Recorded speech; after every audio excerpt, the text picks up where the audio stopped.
ela vige imediatamente, mas só se aplica para as eleições que acontecerem após um ano de sua vigência. Se ela passa a viger agora, em 4 de junho de 2010, inclusive foi a data de sua publicação, é óbvio que ela só poderia ser aplicada para as eleições que vierem a acontecer após um ano da data de sua vigência, ou seja, após 4 de junho de 2011. É evidente, portanto, que só se aplicaria às eleições de 2012. Todavia, meus amigos, o Tribunal Superior Eleitoral entendeu pela aplicação imediata dessa lei. Qual a razão? Ora, foram muitas as ideias trazidas pelos ministros do Tribunal Superior Eleitoral. Mas eu destacaria principalmente, primeiro, o suposto apelo popular desta lei, haja vista que inclusive se trata de uma lei de iniciativa popular. Na verdade, ela seria, segundo as palavras da própria ministra Carmen Lúcia Antunes Rocha, isso no Supremo Tribunal Federal, e ela também é membro do TSE, seria essa lei um reflexo das nossas desconfianças, fruto da nossa insatisfação com os nossos representantes. E dada a importância dessa lei, o impacto social dessa lei, é óbvio que se poderia relativizar o artigo 16 para já aplicá-la nessas eleições. Ela diz, a ministra Carmen Lúcia, e o tribunal acompanhou esse entendimento, que não se trata de uma lei casuística. E diz mais, não existe regime jurídico, direito adquirido a regime jurídico. E aí ela parte da ideia segundo a qual, quando da Constituição de 88, quando se estabeleceu a própria Constituição em seu artigo 14, parágrafo 9, que diz que lei complementar irá estabelecer as causas de inelegibilidade, outras causas, e essa lei, a 64/90, quando a Constituição assim dispôs, essa lei foi editada, a lei complementar 64/90. E, portanto, naquela época também se questionou se aplicava ou não imediatamente, e o entendimento do Supremo Tribunal Federal foi que ela deveria se aplicar imediatamente, e de fato passou a sê-lo. Então, por que o tratamento diferente com relação à Lei Complementar 135 de 2010? Senhores, eu respondo. E o Supremo Tribunal Federal, já estou antecipando, também chamou a atenção para isso. Na verdade, naquela época da Constituição de 88, se fazia referência, obviamente, a Constituição dizia que lei complementar deveria estabelecer causas de inelegibilidade, exatamente porque não havia um regime tratando das inelegibilidades. Algo de novo surgiu no ordenamento jurídico, de modo que seria absolutamente razoável e lógico do ponto de vista jurídico que se aplicasse imediatamente aquela legislação, a lei complementar, pois não haveria qualquer surpresa ao eleitorado e aos pretensos candidatos. Outra coisa completamente diferente é o que se vê nesta Lei Complementar 135 de 2010. Isso porque ela altera algo que já existe, que é a Lei Complementar 64/90, criando novas hipóteses de inelegibilidade. De modo que, alterando uma lei em meio já a um debate, em meio a já a realização de convenções, em meio a um processo eleitoral já iniciado, é óbvio que isso vai repercutir no processo eleitoral. Aliás, também os ministros do TSE assentaram que essa Lei Complementar 135, ela não altera o processo eleitoral, porque o artigo 16 da Constituição diz que lei que alterar o processo eleitoral só será aplicada para as eleições seguintes, a um ano da sua vigência. Sendo que o TSE diz que essa lei não alterou o processo, porque as mudanças são de natureza material. Eu aumentei o prazo de inelegibilidade e criei outras hipóteses de inelegibilidade. São mudanças materiais, segundo o TSE. Todavia, meus amigos, é fora de dúvida que o registro de candidatura é uma fase do processo eleitoral.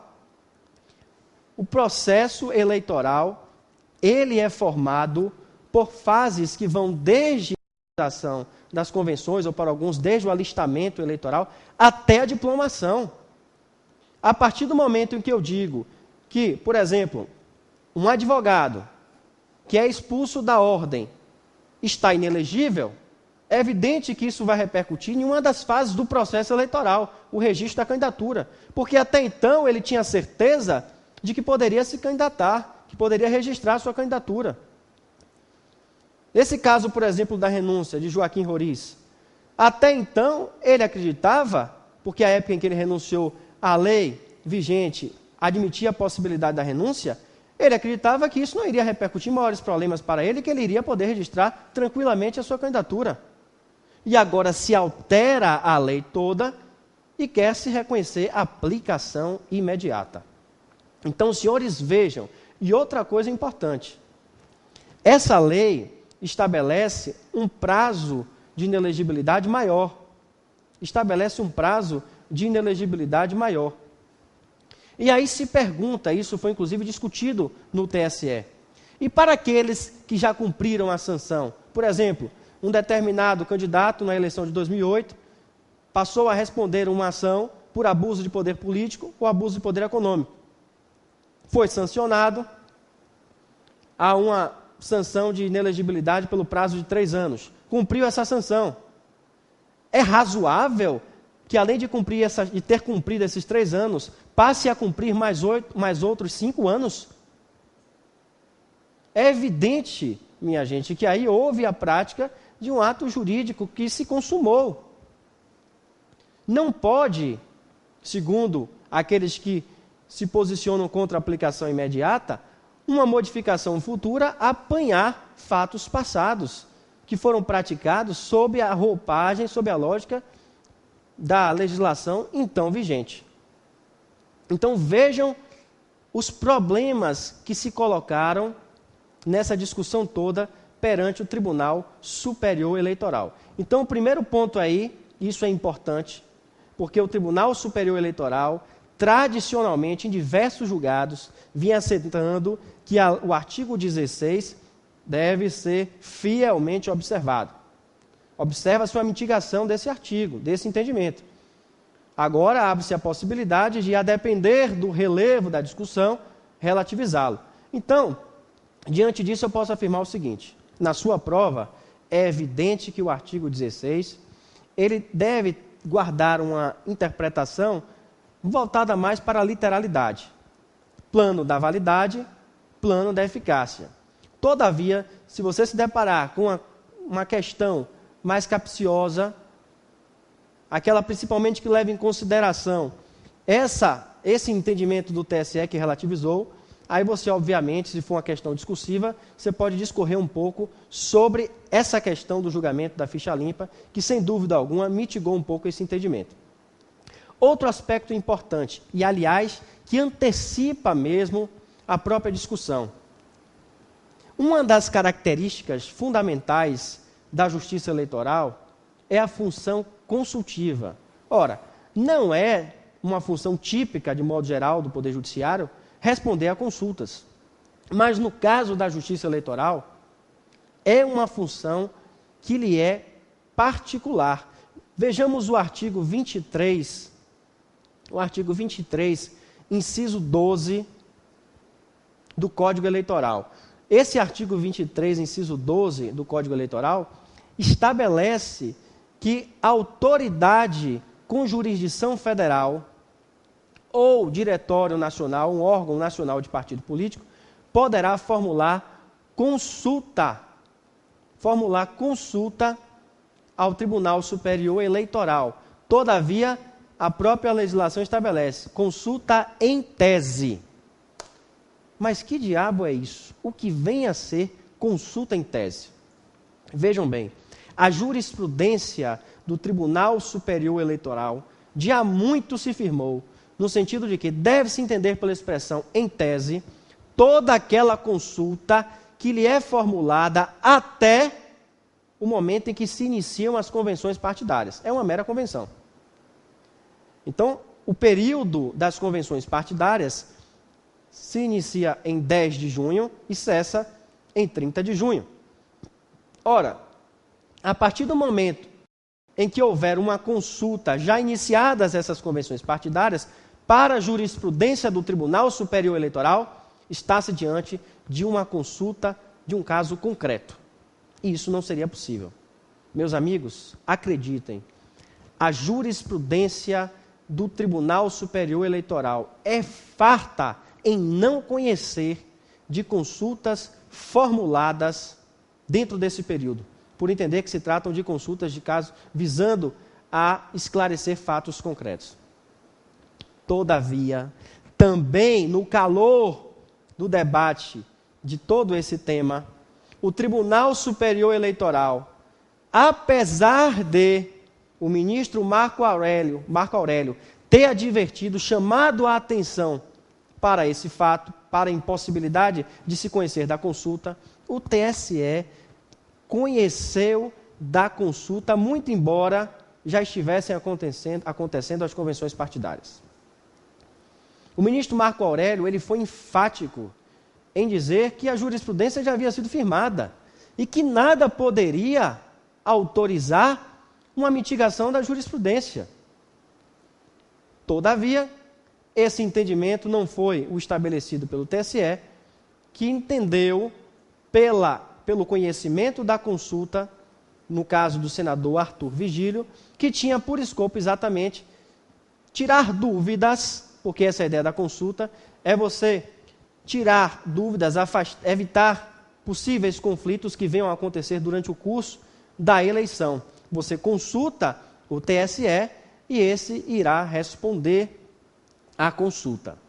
Pois bem, essa consulta do TSE, essa resposta à consulta, é que gerou toda a polêmica. Aliás, a decisão do TSE, que entendeu pela aplicação imediata da ficha limpa, da lei da ficha limpa, a lei 135 de 2010, se deu em sede de consulta. Depois de apreciar esta consulta, aí é que chegaram os recursos de Joaquim Roriz e de Jader Barbalho. E o que determinou o Tribunal Superior Eleitoral? O indeferimento dos pedidos de registro de candidatura de Jader Barbalho e de Joaquim Roriz. Por que motivo? Porque, segundo o TSE, eles estavam enquadrados em uma das hipóteses novas de inelegibilidade, qual seja a renúncia. Ora, é evidente aí, e eu falo porque estou, obviamente, seguindo aí o entendimento, pelo menos de uma corrente, como nós vamos ver mais adiante, do Supremo Tribunal Federal, é evidente que houve um grande equívoco. Uma situação como essa termina a exigir do advogado, um advogado do caso, um advogado de Roriz, um advogado de Jader Barbalho, o exercício da premonição. Porque imagine, Jader Barbalho renunciou naquela famosa briga de gigantes entre ele e o senador Antônio Carlos Magalhães, na época pela presidência do Congresso Nacional. Houve aquela briga toda, e Joaquim Roriz renunciou em 2006. Se você me perguntar se eu acho legítima a renúncia, razoável, correta do ponto de vista moral, não tenho dúvida, a minha resposta é não, não acho. Entendo que a maior parte da população também assim pensa, mas a época em que eles praticaram esse ato, o ato era autorizado pelo ordenamento jurídico, não era em momento algum visto como ilícito. E o que é que faz agora o Tribunal Superior Eleitoral? Ao conhecer esses recursos extraordinários, indefere o melhor desses recursos ordinários, no caso, junto ao TSE, indefere o registro de candidatura. Vejam, portanto, que uma renúncia acontecida em 2001, ela agora é apanhada. Esse fato aconteceu em 2001, no momento em que era tido como um ato lícito. 8 anos depois, imagine que situação, nós estamos em 2001, em 2010, aquele ato que era tido como lícito é visto agora como ilícito e ainda se aplica uma sanção no caso, ao senador Barbalho, que no caso já foi sancionado pelo TSE, teve o seu registro indeferido, e também de Joaquim Roriz. Esse é todo o enfoque que está sendo dado, e esse é o debate que está sendo travado no Tribunal Superior Eleitoral. Vejam o seguinte, devemos chamar a atenção aqui para uma grande confusão que se estabeleceu no TSE. Porque a lógica era de que não se poderia aplicar, não se poderia retroagir, uma lei não poderia retroagir para prejudicar. Um momento em que o ato ele era tido como lícito e foi praticado em 2001, essa lei agora de 2010 vai retroagir para dizer que aquilo que era lícito passa a ser ilícito e já se aplica a sanção. O TSE, meus amigos, de quem diz isso com muita clareza é o ministro Arnaldo Versiani, estabeleceu a ideia segundo a qual inelegibilidade não é pena.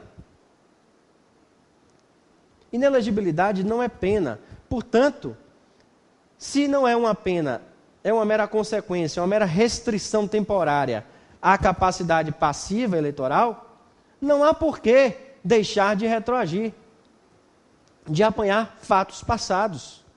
É evidente o equívoco.